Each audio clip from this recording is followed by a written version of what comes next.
right now. Pittsburgh's best sports show is about to begin. Call us or tweet us.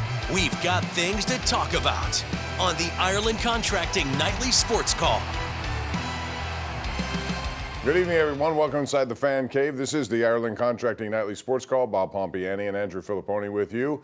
412-575-2600 is the number. And first off, I want to hope that everyone up there in our viewing audience is safe tonight after what happened earlier today with these vicious winds and storms that came through. Andrew, I've seen so many neighborhoods just absolutely pummeled with trees down, power lines down. Most of the viewing area doesn't have power at this hour, so hopefully that'll change overnight. Yeah, and I don't know what our situation is over on the Fan. Because of Pirates baseball, there's a chance at this point we're simulcast. So maybe people that are without power have old-fashioned radios out and are listening to us for a form of entertainment tonight. And if that's the case, let's hope everything's okay. Your power comes back on and things are good to go by tomorrow. But, yeah, it was scary. I mean, 80-mile-per-hour winds. They registered at 70-plus mile per hour at the airport.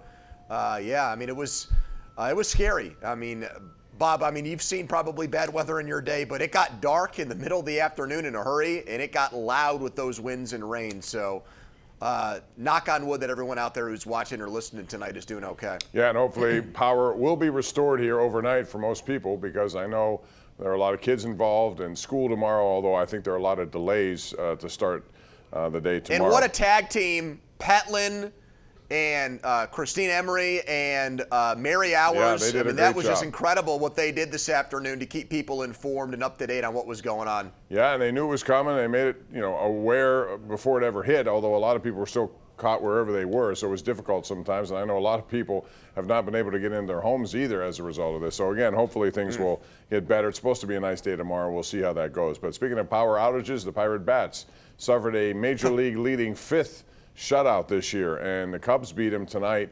Andrew Heaney, man, was terrific early on. Andrew, he had 11 straight batters faced. The Cubs are the favorites to win the division. They now, I believe, have a 7-game lead on the Pirates, 30 games in. The Pirates right now, there are only 2 teams in baseball with a worse record, the Rockies, who have 4 wins, and the White Sox, who lost 121 games last year. That's the company you're keeping through 30 games. And that's not too small of a sample size. That's about 19% of the season that we've played here, 30 out of 162. And this is in year 6 of a rebuild, which is completely unacceptable that you're in that spot with those teams and in last place again after finishing there in 2024. So it's a very bleak situation. It's a very bad situation. Yeah, I think Bubba Chandler will be here soon, Bob, but he can't hit. And this lineup needs guys to score and provide some instant offense, and other than O'Neal Cruz, very few players in that lineup have been able to do that so far this year. Yeah, it's sad to see because they had some pretty good pitching, and the pitching should get stronger as the year goes on in terms of starter, as you said. When Bubba Chandler gets up here, I think Heaney's overall been good. Mitch Keller's been okay for sure, and then you have Skeens and Jared Jones. If that happens, you should win a lot more games just by virtue of having that starting step. And we get no offense, that ain't going to happen. We got to take a break here. We're going to talk about NHL playoffs and also the NBA. There were some very interesting finishes in this one. And we'll talk about a series that's coming up in the East that I'm looking forward to, and I'm sure Andrew is too. That's all right ahead on the Ireland Contracting Nightly Sports Call right here live on KDKA+. All right, welcome back. Our Xfinity Mobile tweet of the night comes from Real Sports. TJ McConnell has the most points off the bench in the playoffs over the last 2 seasons, and that's why he's earned some big money, 18 points, 3 rebounds, 3 assists. And I'll say something about Indianapolis. I thought they were going to lose tonight. Milwaukee had the lead late in the game. Milwaukee blew it, quite frankly, and Indiana came back and win, so they win that series 4-1. And Andrew, I know you were looking forward to the Cavaliers and the Pacers, and that's exactly what you're going to get. I like the Cavaliers, who blew away Miami in a record-setting fashion with a plus 122 margin of victory in terms of points. But this should be a very interesting series. And McConnell is a big weapon right now, and he's justifying whatever money they're paying him. He probably deserves more. Totally agree. Indiana was in the conference finals last year, and they gave Boston, even though they lost those games, many of them were close. So I think that this is a better team than people think. They're not in a big market. They don't have a superstar. Halliburton's a good player. Not a superstar per se. He was on the Olympic team but did not get a lot of playing time. So I think that they're a live dog in that matchup. I like them to win it, actually, against Mobley and Donovan Mitchell and those guys, and Garland in Cleveland. Cleveland not tested at all by Miami in this series, and they'll definitely face some adversity here in Indiana because they're not going to go quietly. And I think Rick Carlisle is a great coach, one of the best in the NBA, and I think he'll have a coaching advantage over Atkinson in that series. So I do like T.J. McConnell and that crew to shock some people and make some noise here in the next round of the playoffs. Yeah, you make a good point about Cleveland not been tested. Neither has OKC over there in the West. They've won easily over Memphis. So those two teams, if they get into some tight games, could work the other way. Now some hockey news. Rick Tocchet said today to Jim Rutherford that he does not want to be back as the Vancouver Canucks head coach. So it's his choice. Rutherford said that he wanted to retain him and did everything they could to do that, but he wants to move probably back to the East. He says it's a family thing, and he'll keep all options open for hockey. So that means he will be on the list of Penguin coaching candidates, and so will another guy who I think a lot of us really like from the college coaching ranks, and that's 35-year-old David Carle, who's done a great job with the University of Denver. They have won 2 NCAA championships under his watch. I think it's a 7-year time he's been there, and he's also won a couple of World Junior Championships for Team USA. So this is a guy who's very well organized. I was really reading a lot about him today, and I think he may be at the very top of their list, Andrew, at least one of them at the top of the list. So what do you think about all these different guys you've heard as far as next head coach, and how prominent do you think Carle will be on it? Well, he already turned down Chicago, and so you're going to have to, That's I think, good make that he a did really... that, because that's a mess over there. They got Bedard and nothing else. Well, what do the Penguins have besides Sidney Crosby, Bob? Not much. Okay, so one guy is about 20 years old. But I think the organization offers better options than Chicago. I don't think Chicago, although who knows? I mean, does it? I mean, Chicago's won 3 Stanley Cups in the last 15 years. I know that. The Penguins have 3 as well. So, and both have turned over management, and the Penguins have turned over ownership.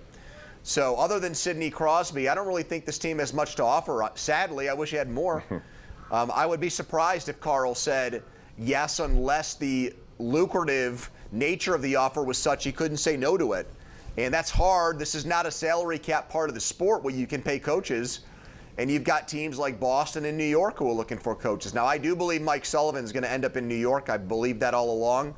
I think that's a big reason why he got himself fired, in air quotes, by the Penguins to take that job. But this Carle kid is going to have tons of options. And is he really going to want his first NHL head coaching job to be one where his team loses? Because that's what's going to happen here. And it's going to be about patience with the coach. And we see too many coaches who sign on to a rebuild, and when the team starts to get good, guess what, Bob? They fire that guy. And they go bring somebody else in once the team is ready to compete. So I would be very leery of that if I were this Carle guy. Because as Kyle Dubas has pointed out, this does not seem like something where he believes in making moves to just get to the playoffs in 2026. He's going to take his time to turn it into a contender. Well, I would say about the rebuild, I think a lot of these teams who need coaches are in similar positions, and I would include the Boston Bruins in that.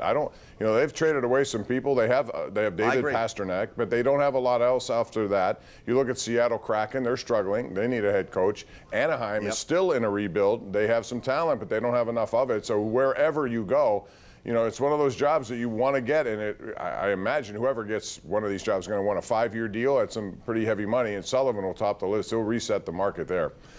So, it's going to be interesting to see how long it takes and what they do with some of these candidates. In the meantime, we have our number 1 Cochrane Go One Better caller of the night tonight, beginning with Jack in Mount Lebanon.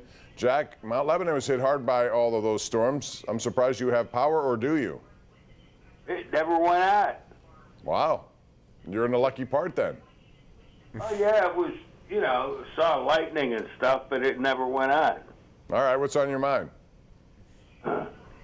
Derek Sheldon and Bob Nutting, how can they... You left out Ben Cherington, but go ahead. Well, yeah, okay. But you can't be proud of yourself. I don't care who you are. No, there's nothing to be proud of with that situation right now. As Andrew said, this is year 6 of a rebuild. How long do you give regime. You can't give him more than this. This has to be it. If it ends up being what we're seeing, I got to believe that they're going to make wholesale changes at the end of this year, if not before. Bob, they're on pace for 100 losses right now. Okay, so this is going backwards, not forward. You know, before you could say progress was being made. You could even argue last year, I guess, that, hey, we didn't get better, but we didn't get worse. We won 76 games again. This team would really need to rally just to get to 76 wins. Now, it's technically early. There's still 132 games left in the season. But, you know, you're getting now into closer to May.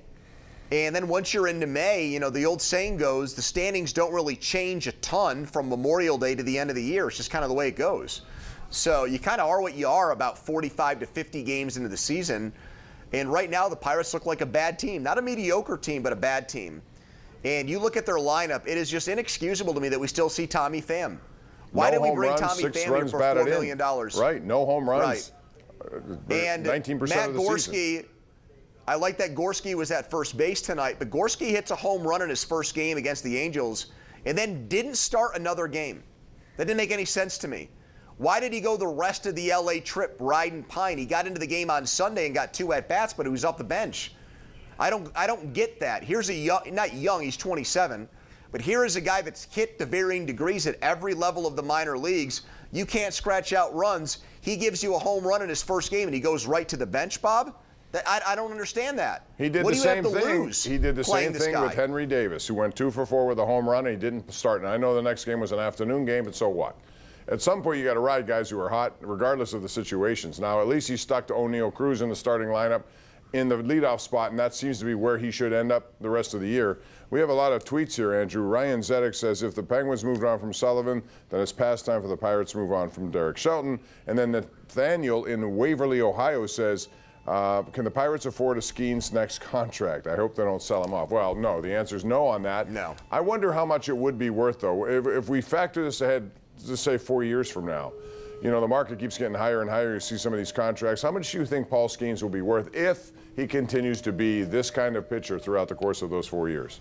So are we talking about the contract that ate up his arbitration years and maybe a free agent year? Or are we talking about the contract he gets we're talking when about he's ready both. for Give me both scenarios. I should have been clear on that. Yeah, I want to hear both. Well, I think the deal that would maybe eat up a free agency year, I think that might be maybe a little bit north of $100 million, maybe even less. If you think about like what you make pre-arbitration and what you make year to year for those 3 years. So, you know, that probably would not be a huge number. If he gave you a year after free agency, it would probably be right around $100 million. I think it's got to be more than that. Well, and then the deal when he's getting ready at the end of that, I think that deal is going to be like $400-500 million, me personally. I think it's going to be one that takes him into his mid-30s, and it's going to pay him like $50 to $60 million a year, maybe more. Is there any way they can come up with some contract that makes sense? Let's say they do it let's say he has a Cy Young year. That means the cost will go up even higher. But if you wanted to keep him for, you know, the next 5 years, okay, so that would be 3 more years. I think you have control of him after this year, maybe 4. I can't remember, but maybe 1 year of free agency. How much would that look like if you had to put it together? And what do you think he would want? I mean, when you average it out, I think if you paid him $20 to $25 million a year, I think he does it. Because next year he's going to make peanuts again, and then after that he'll probably make around $7 or $8 million. Then he'll make around 15. And then in the last year, he'll probably make a little bit north of 20.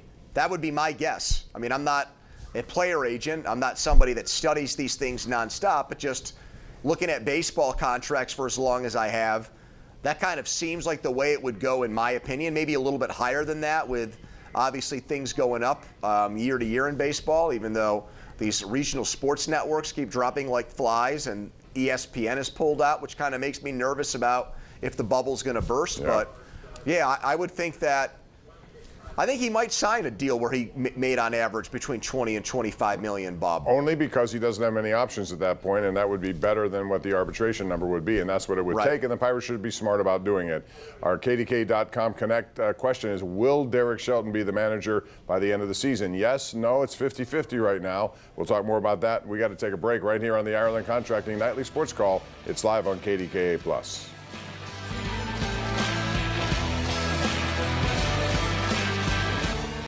It was certainly a first alert weather day all day long. And Josh, I know you have a lot of details about what's coming up tonight at 11 o'clock on KDKA. Bob, tonight severe storms bring major damage to some local communities, and Ray Petland tracking more rain on the radar, all coming up at 11. See you then. All right, Josh, thanks very much. Andrew, Devils in Carolina right now are 4-4 in overtime. Devils have played a tight series, but they're down 3-1. They have to win. We saw Ottawa win in Toronto, which has become something of a regularity. Toronto simply cannot close out series at home, and they did it again tonight. They failed 4-zip. Senators force a Game 6 back in Ottawa. And that Ottawa arena was buzzing for their Game 4 win to avoid getting swept. Toronto, you're right. They've got a penchant for when the temperature gets turned up for blowing these series. And it looked like they had their most complete team going into these playoffs. They were the #1 seed in that Atlantic Division tournament. And, you know, Tampa looks like they're going to go down, Bob. You know, I like them a lot going into these playoffs against Florida, but the defending Stanley Cup champs have thought otherwise and said otherwise in this series, and going to be tough for the Lightning to come back from down 3-1. Especially the way Vasilevsky played the last game. He has to be at his best, and he wasn't last night. Yep. So that's a key part of it. All right, Pony, thanks very much. Safe travels to you, and we'll see you again later this week. That's going to do it for us. Thank you for joining us. We'll do it again tomorrow night, 10:35. You know the drill. Call us and air your opinions right here on the Ireland Contracting Nightly Sports Call. Good night.